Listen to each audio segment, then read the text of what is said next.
All right, gang, we're throwing in a River City Plus. It's that space where we can have an extended conversation, you know, have a little more time to get to know people. So we've got Mason Vibe with us, and I have to apologize. So we booked a segment, and I teed it up, but I didn't confirm your last name. So coming from Texas, I'm like, oh, it's got to be Villa. No, it's Mason Vi, so I apologize for that. Oh, no, it's all good, man. It's one of those things where I imagine, you know, the folks where I come from, like I said, in Virginia, I'm sure it was originally Via, maybe back in the day. It's a French name, French Huguenot. That's where it originally occurs, all from this guy, Amer Vi, who came over here when he was 14 years old with his new bride on a ship, you know, to America years and years ago. But, yeah, I just imagine it was Via at one point, and then all the people would chaw it back in their lip, you know. Just they got chaw. Yeah, you know. Mason Vi, yeah, instead of Mason Vi or whatever. You know. I love it. But, I mean, so I love that you know your history. It's like, yeah, it's 14, French Huguenot. I'm like, okay, yeah, I don't even, that's good stuff. Yeah, I'm on this Facebook group with all the other Vi's of the world. There's not that many, and a lot of people think I don't think, you know, my dad used to have this story he'd tell us, it's more of one of them fishing stories, where he's like, Steve Vi, the amazing electric guitar player, he's like, oh yeah, that was our cousin. He was over there practicing the classical guitar back in the 3rd grade. I'm like, Dad, I don't know if that's, I've looked it up, we're not related, so it's one of them stories, you know. So, if you don't know Mason, you aren't really deep into the bluegrass scene, but you have got a long musical history. And so you need to go back and watch his performance. It's going to be on rivercitylivetv.com. And what I commend you for is watching you perform, you always know where the cameras are. And I'm like, is that from your experience because you were on American Idol? Is that No, y'all got these little lights on each one when it's going to change over. And so I was just trying to follow that along. Honestly, it's kind of distracting, but I was trying to do my best. You did well, and kudos, because, I mean, most people, they stay focused, and I'm like, he knows where the camera is. You are a seasoned. Well played, sir. Well played. So let's get into your background. Man. So you played with some big names. You say your dad is kind of, he had a musical background, and that's kind of what got you into it? Yeah, within the North Carolina, Virginia, kind of East Coast hillbilly jamgrass scene is what they call it. He had, you know, kind of a presence, a little bit of following. He had this band called the Corn Tornado, which, if you don't know what a corn tornado is, it's when you got a jar of moonshine and you swirl it around and you find the proof the old mountain way by when the little beads or the bubbles come up. But anyway, so that was his band name. I love it. Yeah, he toured around, and so I got into music through him and my mom, who encouraged me to actually go and take lessons and pursue this, and so very thankful for her. Was it because he was in the bluegrass, that's what you naturally gravitated to? Yeah, I think so.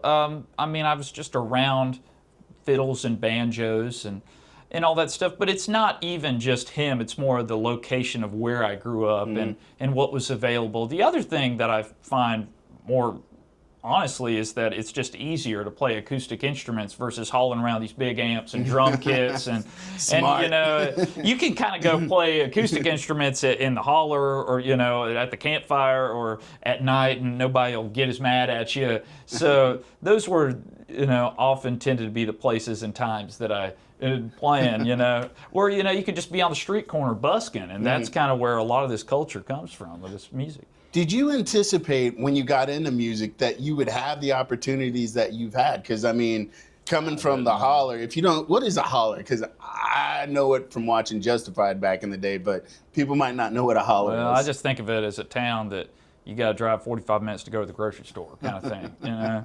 And just living out in the woods, basically, in the hills and hollers of literally at the foot of a mountain, Hanging Rock. The closest place I could tell you where I grew up is Hanging Rock State Park in North Carolina, like I said, on the border of Virginia. And then I lived right next to the Dan River. So I was raised up at the foot of a mountain on the banks of a river. You know, that's pretty country. But then, so then the other closest town that, because you might not be familiar, especially a lot of people here in Florida, with Hanging Rock State Park, but the closest place I could tell you is Mount Airy, North Carolina, and you might be familiar with that because of Mayberry and the Andy Griffith show. And that's where they based the show off of. Okay. So it's that kind of small town America, and you know, the Darlings, the Dillards, that kind of picking and grinning was really what I grew up around and was inspired by. But I'm saying, so coming from that, did you anticipate that you would have the opportunity? Because, I mean, now you're in Florida, but you've toured around the country, around the world even? Yeah. You know, when I was touring with Old Crow Medicine Show, who I was a member of for 3.5 years, we did some touring in Europe and actually played Europe's largest country music festival, which was amazing to get to do that, you know, 4 different countries in 4 days. So that was wild. Wait, before you get into it, did you realize country was that big internationally? Oh, they even like it more over there. It's wild. What? You know, when we went to London, I mean, I tell you, they just love that country music. They really do. They get into it, really. But so 4 countries, 4 days. Yeah, and that was a wild experience because we had to cross borders in the middle of the night and get on these ferries just so we could make the gig. So we were running on like 1 hour of sleep each night, which was... So that's been my testament each time that I got a gig or anything nowadays where I think, I'm running low on sleep. I don't think I can do it. Well, I made it through that one time. And that's, you know, I'm sure everybody has that one experience. Well, if I made it through that, I can do this. Well, basically, it's preparing you for kids because you're going to have a lot of sleepless nights someday. Because congratulations, got married. Yes, I just got married this year, and it seems like all my bluegrass buddies and close friends are having kids right now. I even have a song on my new album called Mountain Lullabi that's kind of a tribute to one of my best friends, Nate Leith, who he's actually the person who introduced me to my wife. He recently had a little baby, and I was named his godfather, actually, which is pretty cool. And so tribute did that to little Riley, Mountain Lullaby. Check it out online. I like it. So now you're here in Jacksonville. You're actually in Florida now. So he's based in Florida in Gainesville, but he's going to be at Blue Jay Listening Room this weekend. That experience, I know you've been here at Ponte Vedra Concert Hall. That, I'm sure, was amazing. Blue Jay is going to be a whole different vibe. It's like super intimate. And are you ready for that, to get up close and personal with some new fans? Oh, I'm really excited about it. I got some buddies who did a residency there a while back who were in the Billy Strings band.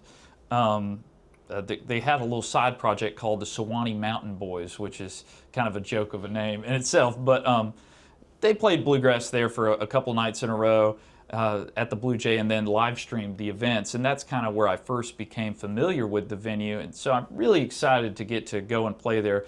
My good friend and the bass player who's playing with me tomorrow night, Michael Godwin, who in the past has played with the likes of Bill Monroe, who invented the genre of bluegrass, as well as Vassar Clements, a great Florida statesman who's an amazing fiddle player in the country and bluegrass world.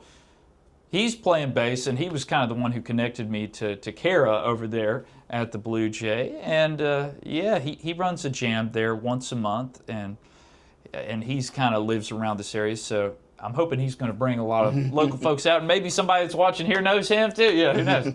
It's going to be a party. So if you've never been to Blue Jay, it's a small, intimate setting where everybody really gets the opportunity to unplug, put your phones down, and just be in the moment with the performers. So I'm super excited because Kara always aces with the group she brings in, and she sends you guys over to us to hang out. And so much love to Blue Jay for all they're doing for the music scene locally and internationally. It's always different flavors. And man, break a leg. Anytime you come back to Jacksonville, holler at us. We'll hang out. Yeah, and I mean, it looks like you need to eat a meal, so I'll take you out and show you some places to eat, man. Well, yeah, let's definitely find something. Yeah, I'm hungry, seriously.